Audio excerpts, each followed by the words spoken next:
निरंजन अलख निरंजन अलख निरंजन निरंजन।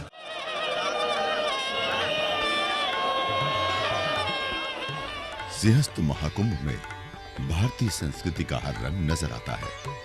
पर्वों और उत्सवों का देश जैसे सिंहस्थ कुंभ में सिमट आया हो। धर्म और आध्यात्म का ये वैश्विक उत्सव बेशक मानव जीवन में नई ऊर्जा और नई चेतना का संचार करता है। धर्म और आस्था का ये महामंच अर्थव्यवस्था का भी बहुत बड़ा केंद्र है, जहां जिंदगी की तमाम आपाधापी खत्म होती हुई नजर आती है और शिप्रा मैया के तट पर महाकाल बाबा के दरबार में मत्था टेकने के बाद सब लोग ये भूल जाते हैं कि अब तक उनकी जिंदगी में क्या परेशानियां रही हैं। पारिवारिक, निजी और पेशेवर जिंदगी की उलझनें सुलझने लगती हैं। ये भी एक कड़वा सच है कि हमारे जीवन में निराशा और नकारात्मकता कब अपना विस्तार ले लेती है, हमें पता ही नहीं चलता। और बेशक इस नेगेटिविटी की वजह से जीवन का स्तर लगातार गिरने लगता है। जाहिर है इसके पीछे ठोस वजह है। छोटी सी जिंदगी में अपनी सुविधा और स्वार्थ साधने में इंसान खुद को और अपने आसपास की खुशियों को भूलने लगा है और ऐसे ही हालात से परेशान होकर इंसान धर्म के रास्ते अपनी परेशानियों का समाधान तलाशता है। यहां भी धार्मिक पाखंड और अंधविश्वास उसे निराश करता है, लेकिन ज्ञान के सागर में गोते लगाने के बाद जीवन आनंद से भर जाता है और हम तब ज्यादा हैरान होते हैं जब हमें यह पता चलता है कि ज्ञान का ये खजाना रोजाना हमारे पास खुद चलकर आता है। आप सोच रहे होंगे ये कैसे मुमकिन है? मुमकिन है जनाब। हम हर रोज सुबह की शुरुआत करते हैं और हमारे पास ज्ञान का भंडार होता है जो कागज के उन चंद टुकड़ों में सिमटा होता है जिसका अक्सर हम अनादर करते हैं। हम बात कर रहे हैं उस अखबार के बारे में जो रोजाना सुबह हमारे दरवाजे पर ज्ञान के खजाने लेकर दस्तक देता है और देश दुनिया की तमाम खबरों के साथ ढेर सारी रोचक जानकारियां और ज्ञान हमारे पास लेकर आता है। दरअसल अखबार एक ही वक्त में दस्तावेज भी होता है और समाज का आईना भी।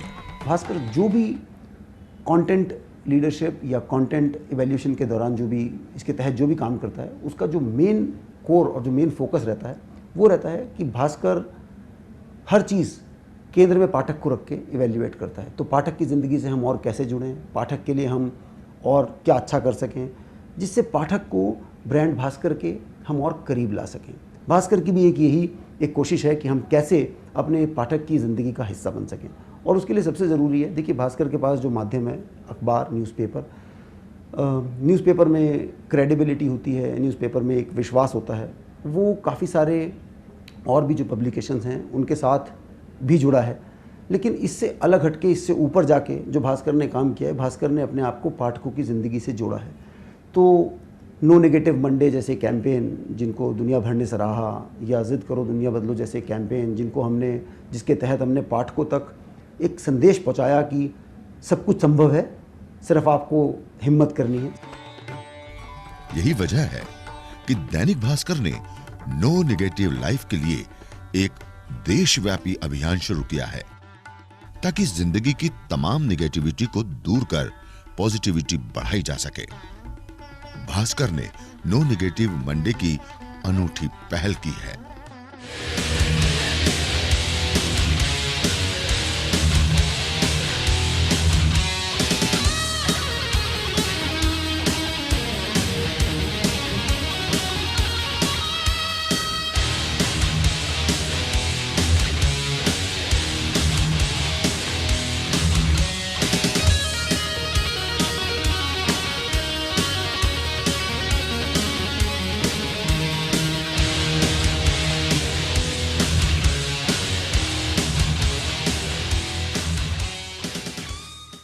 वाकई विश्व मीडिया में इस तरह का प्रयास करने वाला दैनिक भास्कर एकमात्र समाचार पत्र है जिसके सोमवार के अंक में पहले पेज से लेकर आखिरी पन्ने तक नो नेगेटिव खबरों को प्रमुखता से प्रकाशित किया जाता है, ताकि इस पॉजिटिव खबर को पढ़कर भास्कर के करोड़ों पाठकों का पूरा हफ्ता सकारात्मक सोच और ऊर्जा से भरा रहे।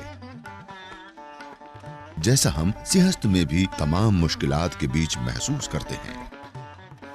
समाज में पॉजिटिविटी लाने की इस कोशिश को दैनिक भास्कर के पाठकों के जीवन तक पहुंचाने के लिए भास्कर ने नो नेगेटिव लाइफ का एक नया अभियान शुरू किया है। The editorial team sat down and then they said that, we have to create a differentiator that is very difficult to copy by the competition. And then they came up with this whole idea about a no negative Monday. Now, this was a initiative which was very unique in the media space, not only in India but globally. For 3 months successively, the newspaper ensured that it gave only positive news to the readers. 3 months down the line, then the marketing team sat down and said that what the product is delivering as a philosophy, the reader should also start living as a philosophy. That's when we came up this whole concept of a no negative life. अगर paper आपको दे रहा है no negative news, तो आप अपनी जिंदगी में इस philosophy को उतारिए और आप जिए एक no negative life. That was a broad thought. इसी श्रृंखला में जब कुंभ का मौका आया, then we said that this is a unique opportunity where we could actually reach out to more than 50 million people at one go. तो यहाँ हमारा जो की थीम था, stretching no negative life, we said जब लोग कुंभ में आते हैं और शिप्रा में स्नान करते हैं तो एक तरह से वो पवित्र होकर बाहर निकलते हैं। सो वी सेड इस बार जब आप शिप्रा में डुबकी लगाएंगे तो आप प्रण ले स्वच्छता और पवित्रता का। So we try to integrate the spiritual story behind the Kumbh with the campaign that we are doing which is all about no negative life. सांकेतिक किस्से कहानियों के जरिए आध्यात्मिक सच सुरक्षित रखे जाते थे। वक्त बदला तो ऐसी ही कहानियों ने कई अलग अलग परंपराओं को जन्म दिया और हमारी सतरंगी संस्कृति ने आकार लिया। इसीलिए ये संभव नहीं था कि कुंभ जैसे आयोजनों के पीछे कोई कथा या मकसद न हो। पुराणों में पीछे की कथा का उल्लेख है। ये दीगर है कि कलयुग में मौजूदा दौर में ऐसी कहानियों का सच झुटला दिया गया हो या उसकी छाया भी हमारी याद का हिस्सा न हो। कुंभ की शुरुआत जानने के लिए हमें इतिहास के पन्नों को पलटना पड़ेगा। कहा जाता है कि प्राचीन काल में हिमालय के पास शिरोध नामक समुद्र तट पर देवताओं और दानवों ने समुद्र मंथन किया।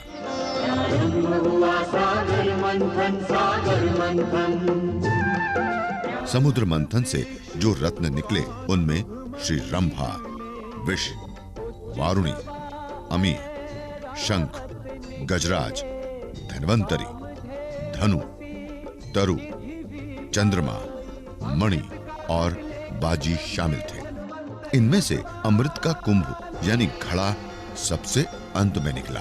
उसकी अमर करने वाली शक्तियों से देवताओं को ये चिंता हुई कि यदि दानवों ने इसका सेवन कर लिया तो दोनों के बीच का संघर्ष हमेशा जारी रहेगा। इसलिए देवताओं ने इंद्र के पुत्र जयंत को अमृत कलश को लेकर आकाश में उड़ जाने का संकेत किया।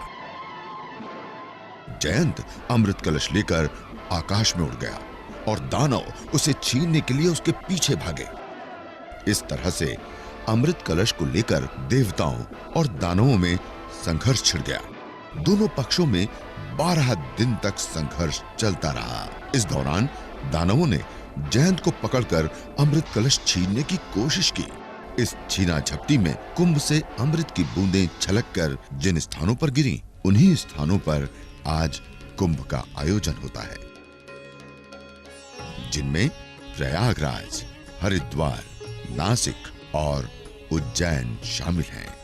इन चारों स्थानों पर जिस जिस समय अमृत गिरा, उस विशेष समय में सूर्य, चंद्रमा, गुरु और बाकी ग्रह नक्षत्रों के अलावा कई और योगों की स्थिति भी प्रभावित हुई और उन्हीं स्थितियों के आने पर हर स्थान पर कुंभ पर्व मनाए जाने लगे। हरिद्वार में ये मेला तब आयोजित होता है जब सूर्य मेष राशि में और गुरु कुंभ राशि में होता है। इलाहाबाद प्रयाग में ये मेला तब आयोजित होता है जब सूर्य मकर राशि में और गुरु वृष राशि में होता है। नासिक में मेला तब आयोजित होता है जब गुरु सिंह राशि में प्रवेश करता है।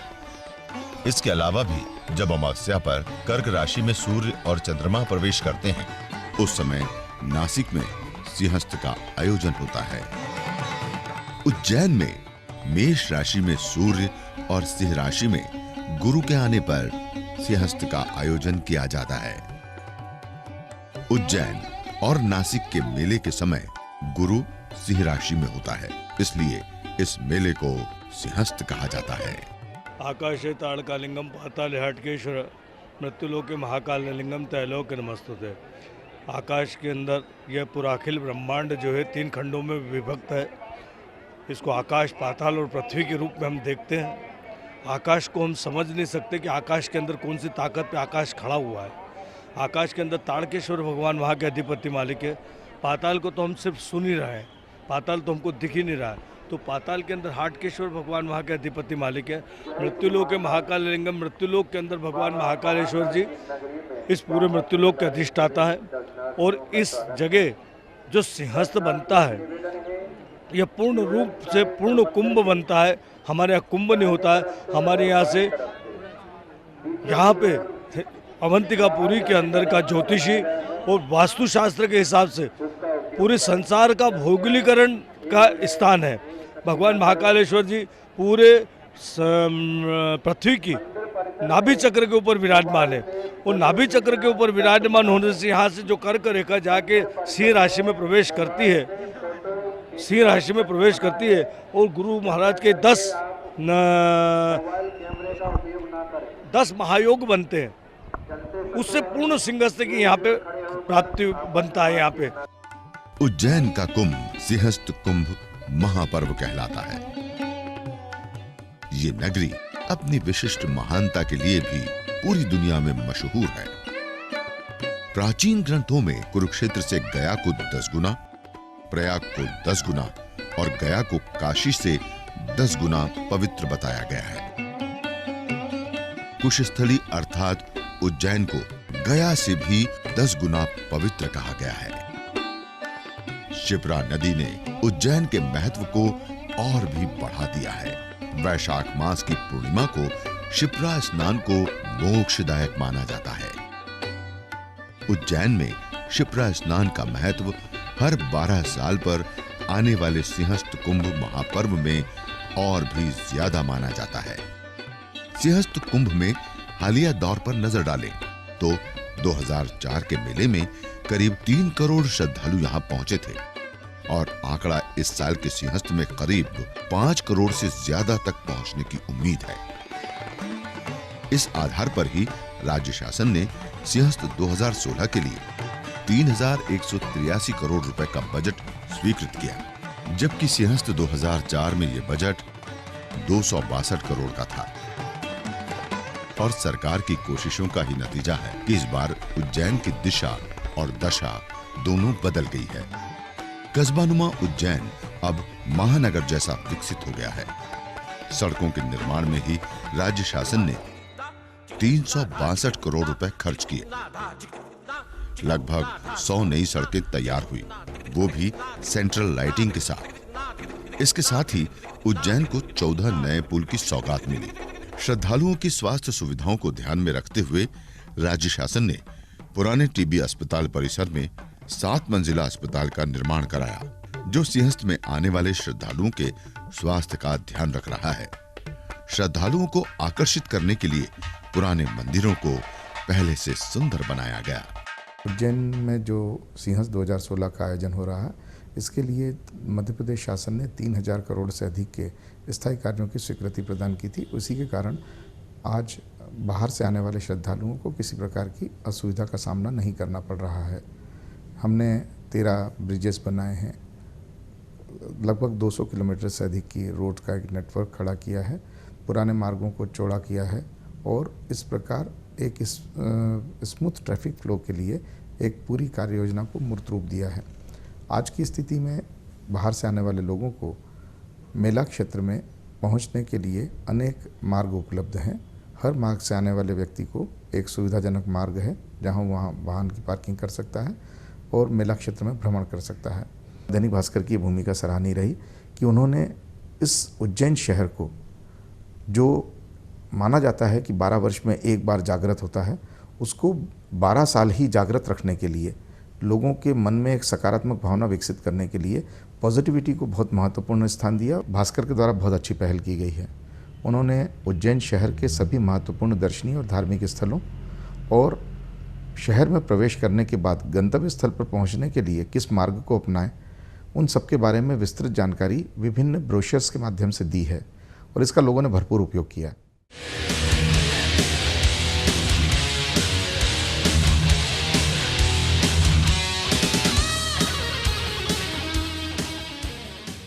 कुंभ में बोलते हैं कि लोग जब स्नान करते हैं तो वो सारे पाप को धो देते हैं और एक नई ज़िंदगी की शुरुआत होती है। तो हमने उसी आइडिया को अपने कैंपेन में बिल्ड किया और हमने कहा कि आइए संकल्प ले स्वच्छता और पवित्रता का, और एक नई ज़िंदगी की पहल कीजिए, एक नई सोच की शुरुआत कीजिए। शहर में भी हमने एडमिनिस्ट्रेशन के साथ मदद की उनको, शहर को और ब्यूटीफाई करने के लिए। हमने शहर में करीब 4 लाख स्क्वायर फुट की वॉल पेंटिंग की, जिसमें हमने जो की मैसेज है कि ये संकल्प लें स्वच्छता और पवित्रता का, और सागर मंथन से रिलेटेड जो भी माइथोलॉजिकल स्टोरीज है उसको हमने वॉल पेंटिंग के द्वारा लोगों को बताने की कोशिश की। उज्जैन सिंहस्थ की सुरक्षा को लेकर मध्य प्रदेश पुलिस बीते 2 साल से तैयारी कर रही थी। ये तैयारी जरूरी भी थी, क्योंकि उज्जैन पर आतंक का जो साया मंडरा रहा था, पुलिस ने इसी खतरे से निपटने के लिए एक ऐसा चक्रव्यूह तैयार किया जिससे भेद पाना नामुमकिन है। पुलिस ने सुरक्षा को लेकर जो प्लान तैयार किया, उसमें चूक की कोई गुंजाइश नहीं छोड़ी। प्रदेश शासन ने प्रारंभ से ही तय किया था कि जो सिंहस्थ है उसके जितने धार्मिक आयोजन होंगे वो परंपरागत तरीके से और पूरी भव्यता के साथ होंगे, पर जो प्रबंधन है कार्यक्रम का वो आधुनिकतम तकनीकी के साथ होगा। तो इंटरनेट ऑफ थिंग्स में जितनी चीज़ें उपलब्ध हैं, GIS मैपिंग से लेके और बायोमेट्रिक्स तक और CCTV कैमरा, सब कुछ हम लोगों ने इस सिंहस्थ में उपयोग किया है। जब सिंहस्थ शुरू हुआ तो भास्कर ने एक कैंपेन शुरू किया। उनने वॉल राइटिंग की, सकारात्मक संदेश लिखे, फिर चेंजिंग रूम बनाए, दूसरी सामग्री प्रकाशित करके बांटी। ख़ासतौर से जो आप सकारात्मक न्यूज़ की बात कर रहे हैं, वो एक बहुत अच्छा पहलू रहा है और उसका आम रीडर के ऊपर एक अच्छा प्रभाव पड़ा, और मुझे लगता है कि सिंहस्थ की जो भावना है उसको प्रमोट करने में उसने काफ़ी हेल्प की। पूरे उज्जैन नगर को 134 CCTV कैमरे की निगरानी में रखा गया है। ये कैमरे दिन रात मेला क्षेत्र की गतिविधियों पर अपनी पैनी नजर रखे हुए हैं। पुलिस ने हर स्तर पर सुरक्षा के व्यापक इंतजाम किए हैं। उज्जैन से संवेदनशील क्षेत्रों के अलावा छोटे बड़े मंदिर और मुख्य स्थानों पर पुलिस फोर्स तैनात है। साथ ही घाट पर भी सुरक्षा की ऐसी व्यवस्था की गई है जिससे गुजरने के बाद ही श्रद्धालु शिप्रा में आस्था की डुबकी लगा पा रहे हैं। किसी तरह की परेशानी न हो, इसके लिए पुलिस को विशेष ट्रेनिंग दी गई। सुरक्षा देने के अलावा पुलिस लोगों को रास्ता और जानकारी देने का भी काम कर रही है। पुलिस अधिकारी से लेकर कर्मचारी तक आधुनिक उपकरण से लैस हैं, जिससे कम्युनिकेशन में कोई दिक्कत नहीं आ रही है। सिंहस्थ की सुरक्षा में कुछ विशेष टीम भी बनाई गई, जो किसी खतरे के समय मैदान में उतरकर तत्काल काम करेगी। हमारा सबसे पहला फोकस ये था कि नदी का जो पानी है वो बिल्कुल स्वच्छ, निर्मल, प्रवाहमान एवं आचमन योग्य होना चाहिए, जिससे कि लोगों की जो धार्मिक आस्था उससे जुड़ी हुई है वो भली भांति पूरी हो सके। इसके लिए हम लोगों ने सबसे पहले तो नर्मदा शिप्रा लिंक योजना के माध्यम से नदी को सतत प्रवाहमान रखा है।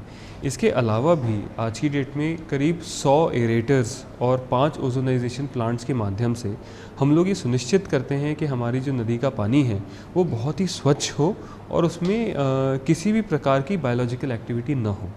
इस चीज़ को हम लोग टेक्निकल पैरामीटर्स जैसे कि BOD, डिसॉल्व्ड ऑक्सीजन के माध्यम से डिस्प्ले भी कर रहे हैं सब जगह, जिससे कि लोगों को देखकर ये पूरी तरह से आश्वस्त हो सकें कि नदी का पानी वास्तव में बहुत अच्छा है, नहाने योग्य है और इसका हम लोगों को बहुत ही अच्छा रिज़ल्ट भी मिला है। लोगों की जो हम लोगों को फीडबैक मिला है वो बहुत ही पॉजिटिव है नदी के पानी को लेकर के। इसी के साथ अन्य जितनी भी व्यवस्थाएं मेले में की गई हैं, चाहे फिर वो कचरा प्रबंधन हो, चाहे फिर वो आपकी स्ट्रीट लाइटिंग हो, चाहे कोई भी अन्य व्यवस्था हो, उन सभी की बड़ी सघन मॉनिटरिंग हम लोगों ने टेक्नोलॉजी के माध्यम से की है। नो नेगेटिव एस्पेक्ट को जब हम लोगों ने देखा और दैनिक भास्कर ने इम्प्लीमेंट किया, तो उसका सबसे स्ट्रेटजिक एडवांटेज ये रहा कि वही मैसेज बाहर गया और उसी मैसेज के माध्यम से लोगों ने उज्जैन में आना चुना। मेला क्षेत्र की साफ सफाई का भी राज्य शासन ने पूरा ध्यान रखा है। 34,000 शौचालय,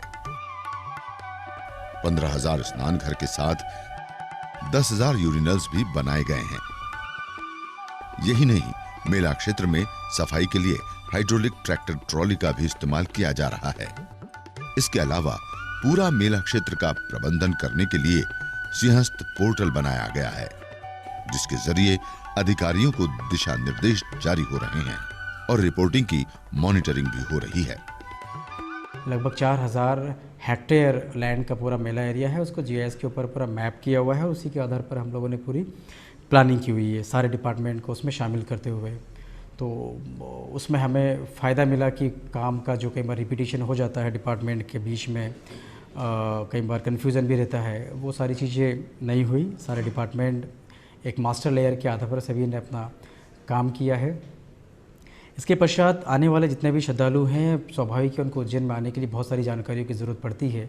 तो हमने पिछले 1 साल पहले से ही हमारी एक वेबसाइट बनाई थी, लाइव वेबसाइट 3D फॉर्म में, जिसमें अभी तक लगभग 5 लाख से ज़्यादा लोग इस वेबसाइट का उपयोग कर चुके हैं, जिसमें सारी जानकारियाँ हमने प्रोवाइड की हुई है उज्जैन सिंहस्थ के बारे में। उनको जिन चीज़ों की ज़रूरत पड़ती है वो सारी चीज़ें, छोटी से छोटी चीज़ें हमने उसमें प्लान की हुई है।